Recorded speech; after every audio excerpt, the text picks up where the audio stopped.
Salut tout le monde. La dernière fois, on a vu qui étaient les conjurés, on a leur nom, tout ça. Le tout sur une phrase assez simple. Et ça va être le cas encore aujourd'hui avec la dernière phrase qui, sans trop vous spoiler, va parler de la mort de César.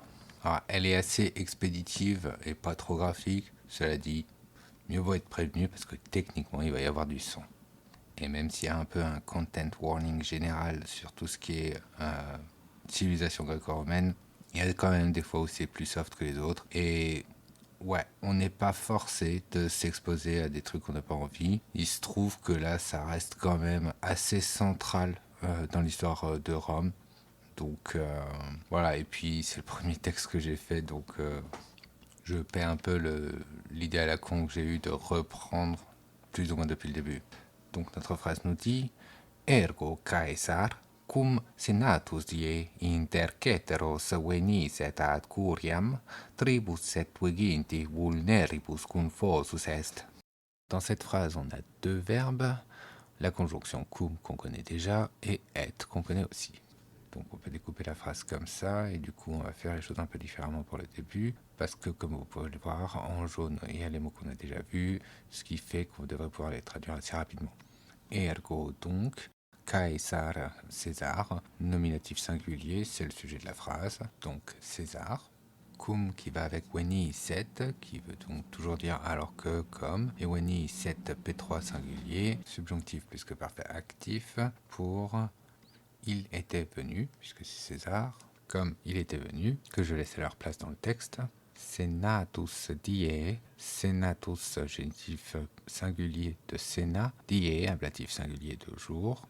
Ici, l'ablatif sert à exprimer le temps, le jour du Sénat.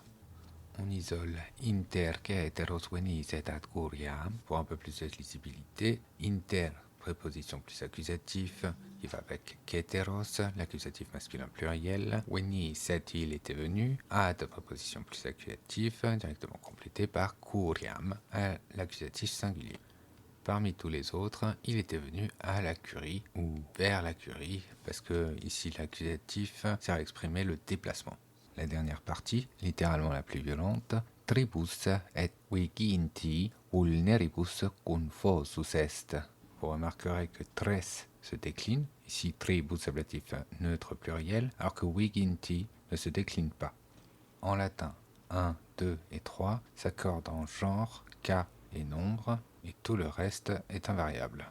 Vulnus, vulneris, neutre, blessure, vulneribus, ablatif pluriel. Confodio, isere fodi fossum, percé de coup, confosus, nominatif masculin singulier, participe parfait passif, qui avec est forme la P3 parfait passif. Ce qui nous donne littéralement, par 3 et 20 blessures, il a été percé de coups. Et là, plus que n'importe quand, il va falloir réarranger sérieusement le texte pour pouvoir en faire à peu près sens. Donc, comme ça me semble assez difficile de garder à la fois la blessure et le fait d'être percé, on peut se la jouer comme ça. Il a été blessé par 23 coups, à comprendre de poinçon, puisque c'est ce qu'ont utilisé les sénateurs pour le poignarder. Du coup, il faut s'imaginer des baguettes d'os ou de métal d'une dizaine de centimètres. Ou alors, il a été transpercé par 23 coups, desquels on déduit la blessure, puis la mort. On remet le tout en place, on ramène la dernière phrase traduite dans le texte, et on remet le texte sous forme de paragraphe, ce qui nous donne César, les guerres civiles ayant été réglées sur la terre tout entière, revint à Rome. Il commença à agir plus insolemment et contre l'habitude de la liberté romaine. Comme donc à la fois il fournissait les honneurs qui auparavant étaient accordés par le peuple, selon son bon vouloir, ne se levait pas pour le Sénat venant vers lui et faisait d'autres choses royales et presque tyranniques, une conjuration a été faite contre lui par 60 ou plus sénateurs et chevaliers romains. Les principaux furent parmi les conjurés de Brutus, issu de cette famille de Brutus qui avait été le premier consul de Rome et avait chassé les rois, et Gaius Cassius et Servilius Casca. Donc César, comme le jour du Sénat il était venu à la curie parmi tous les autres, a été transpercé par 23 coups.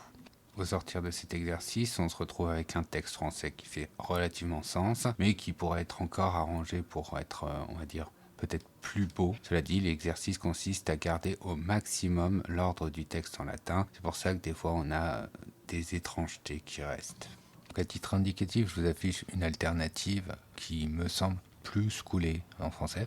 Et nous voilà à la fin de la vidéo. du texte et de la présentation de la méthode grammaire et traduction. Et ce que je pense que je ferais, c'est éventuellement une vidéo récap, histoire de passer aussi en revue les outils que j'utilise, notamment Colatinus et machin, présenter le fonctionnement, ce qui peut être utile pour toute personne qui fait du latin d'une manière générale et plus ou moins spécifiquement pour les personnes qui le font dans le cadre scolaire. Personnellement, ça m'a beaucoup aidé, ça m'aide encore, donc je pense que c'est pas négligeable. Du coup, je vais en rester là. Je vous dis salut, à la prochaine.